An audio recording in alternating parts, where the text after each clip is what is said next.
Hola profesora, presentaremos el estudio de caso titulado el TPP-11 ¿es un riesgo para la soberanía estatal?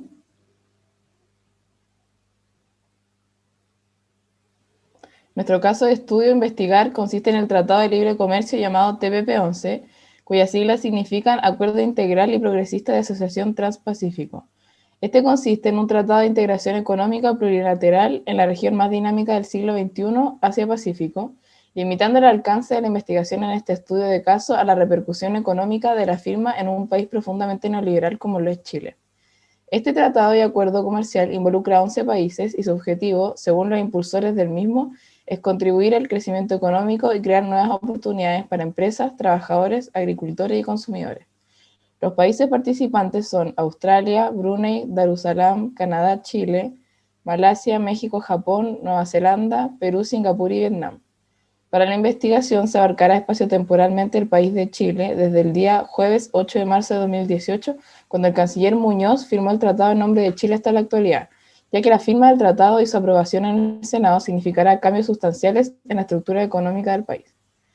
En esta investigación, el problema a abordar será las eventuales limitaciones de soberanía que podría significar la entrada en vigencia del tratado. Esto adquiere especial importancia ya que es parte central del debate político y económico, ya que algunas disposiciones del tratado establecen ciertas facultades a las empresas transnacionales por sobre las capacidades del Estado.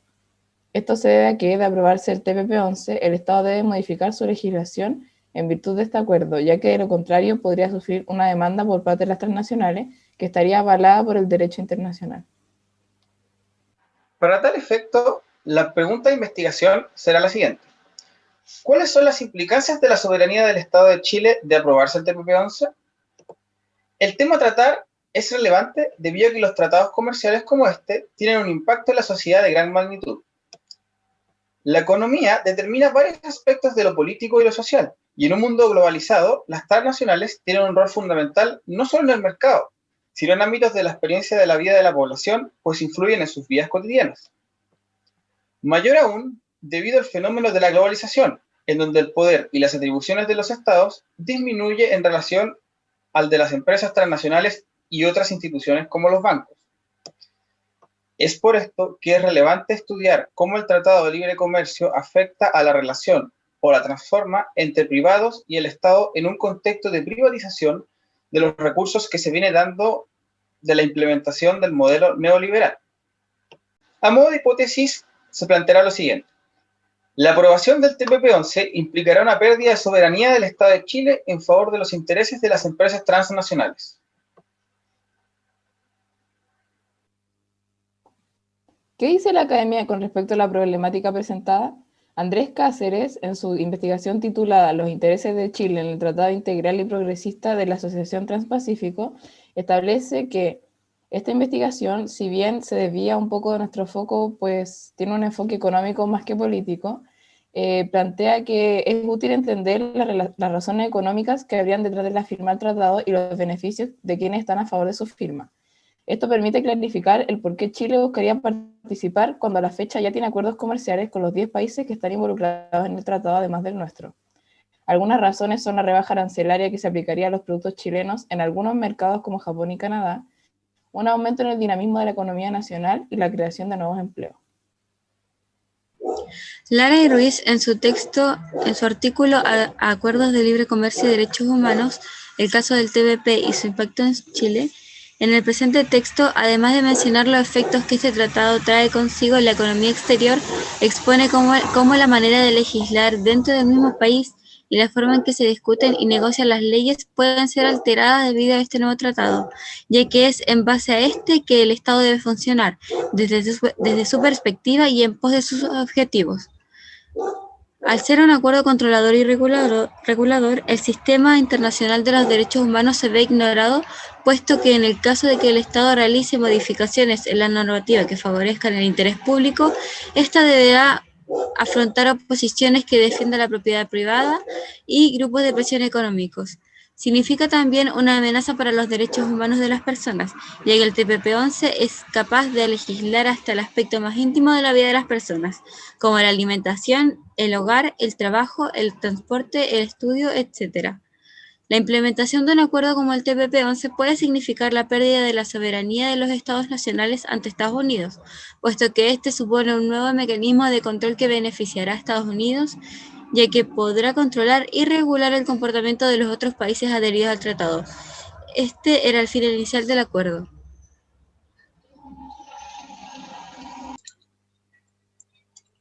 Por otro lado, están Akram, Lagomarsino y Alcayaga, con su texto Razones para rechazar el TPP-11. En este texto, los autores plantean 3 razones principales por las cuales se debe desconfiar y rechazar el TPP-11. Realizan un trabajo cuidadoso basado en el tratado y en sus artículos. Las 3 razones principales son: primero, el acuerdo no necesariamente gatillará el crecimiento nacional. En segundo, limitará la regulación estatal y, por último, limitará la soberanía nacional. En este último punto que el texto se vuelve útil para esta investigación, dado que directamente trata las razones específicas por las cuales el acuerdo es una amenaza para la soberanía nacional. Los autores mantienen que, y cito, hay una contradicción fundamental en la defensa del TPP-11 que hace el gobierno. Por un lado, reconoce que la diversificación, necesaria para que la promesa de crecimiento del tratado se haga realidad, implica políticas domésticas pro desarrollo. Pero por otro lado, acepta cláusulas del mismo TPP-11 que limitan la soberanía y hacen imposibles dichas políticas. Igual de importante de mencionar es el hecho de que el tratado obstaculiza la transferencia tecnológica, puesto que en el artículo 9.10 del tratado se menciona que no podrá el Estado condicionar la inversión extranjera a la promoción de algún tipo de efecto positivo. Es decir, se limita el actuar del Estado en cuanto al poder que obtiene en las decisiones de producción de los privados, dejando total libertad a las transnacionales. Por otro lado, y por último, el TPP-11 prohíbe la imposición de impuestos a la exportación con el objetivo de evitar las prácticas que distorsionan el normal funcionamiento del comercio internacional. Este hecho, para una economía periférica y dependiente del mundo industrializado, representa la consolidación de esta dependencia y condena a nuestra nación al papel secundario o terciario en la economía mundial. Otro texto que hemos consultado es El debate sobre la aprobación del CPTPP en Chile, de Andrea Vargas. Este texto corresponde a una asesoría técnica hecha para canalizar los principales debates acerca de la implementación del CPTPP. El escrito recoge varios testimonios de especialistas que hacen un balance de los pros y contras del tratado. Para efectos de esta investigación, lo siguiente a exponer se centrará en lo referente a la soberanía, que es el punto crucial en la pugna de fuerzas que se da entre inversionistas y Estado. En primer lugar, establece que cada Estado puede establecer reservas en cuanto a algunos artículos del tratado, siempre y cuando cumplan condiciones que son difícilmente eludibles, como por ejemplo la desestimación de un artículo que afecte a otro país en cuanto a la circulación de exportaciones. Luego intenta desmentir algunas consignas que se han alzado en propósito de la implementación. Para eso argumenta que el CPTPP no considera algunos de los artículos más criticados en el TPP-11.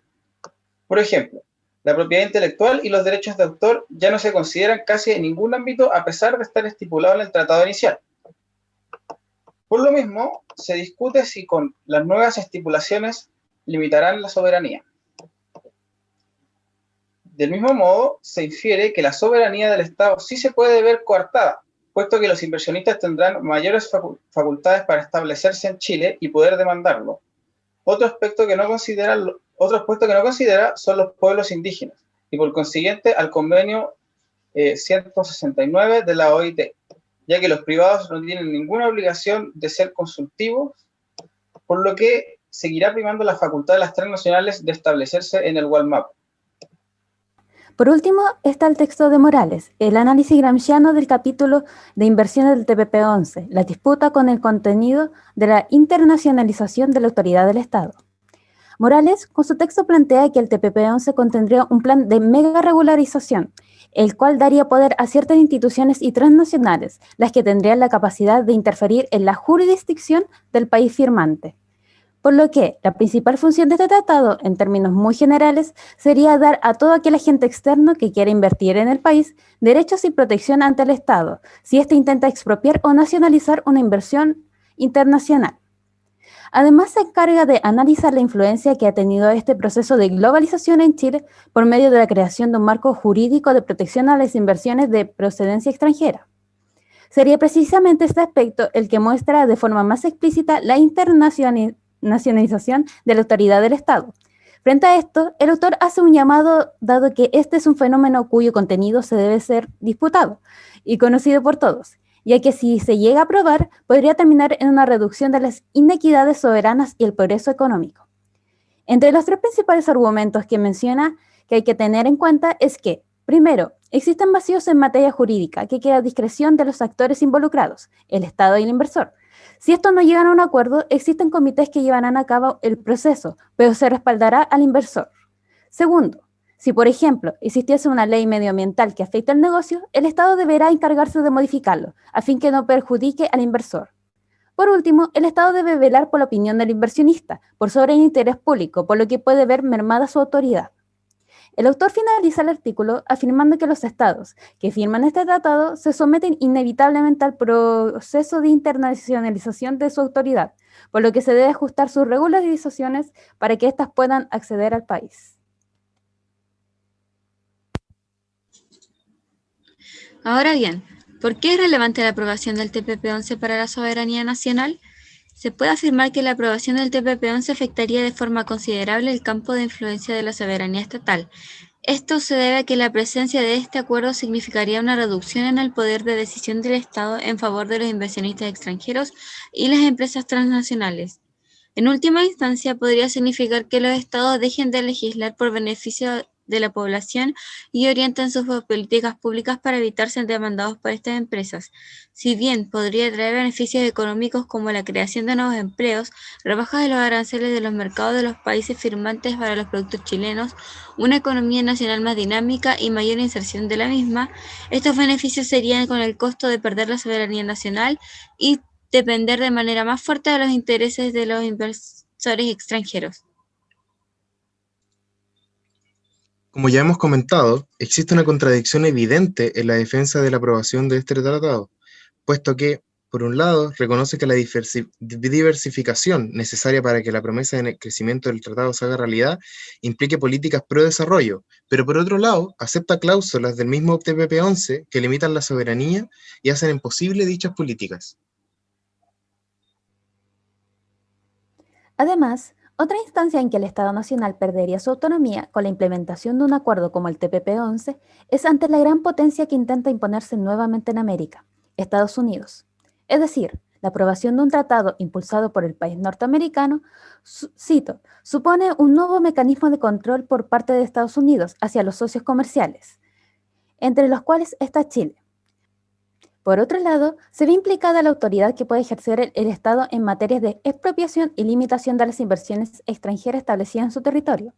En dicho caso, de enfrentarse, es el tribunal arbitral quien se encargaría de llevar a cabo un juicio de manera no discriminatoria que garantice la indemnización pronta, efectiva y adecuada al inversor, en base a las reglas que se establecen en el Acuerdo 9.10.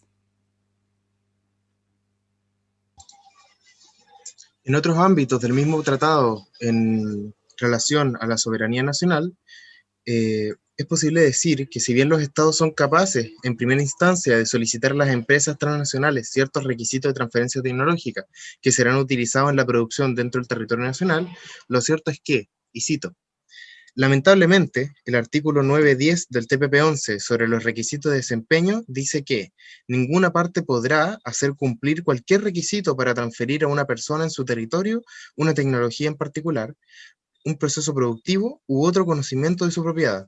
En otras palabras, el tratado prohíbe que el Estado condicione la inversión extranjera a la promoción de este tipo de efectos positivos. Además, el tratado impide generar impuestos a la exportación, alegando que deben evitarse prácticas que distorsionen el funcionamiento normal y óptimo del mercado internacional. Lo cierto es que para una nación periférica como la chilena, dependiente de la exportación de los recursos naturales del territorio hacia países industrializados, el no ser capaces de generar impuestos de este tipo nos condena a la posición de excesiva dependencia hacia el exterior. En otras palabras, Chile seguiría siendo vulnerable frente a los inestables mercados de commodities con largos periodos de estancamiento del crecimiento. Ahora bien, se puede concluir que la aprobación e implementación del tratado puede también significar un daño perjudicial para los derechos humanos de la población, producto de la pérdida de la soberanía del Estado, priorizando los intereses de las empresas privadas por sobre el bien común de los habitantes del país. Esto se debe a que aspectos como los derechos de la vida, la comida, el agua, la salud, la vivienda, la educación, la ciencia y la cultura, los estándares de trabajo, la judicatura independiente, un medio ambiente limpio y el derecho a no ser desplazado forzosamente, los cuales serían controlados y regularizados en virtud del acuerdo, serían perjudicados. Como resultado, todos los aspectos de la sociedad tendrían un precio y un dueño, lo cual afectaría la calidad y dignidad de la vida de las personas. Muchas gracias, profesoras.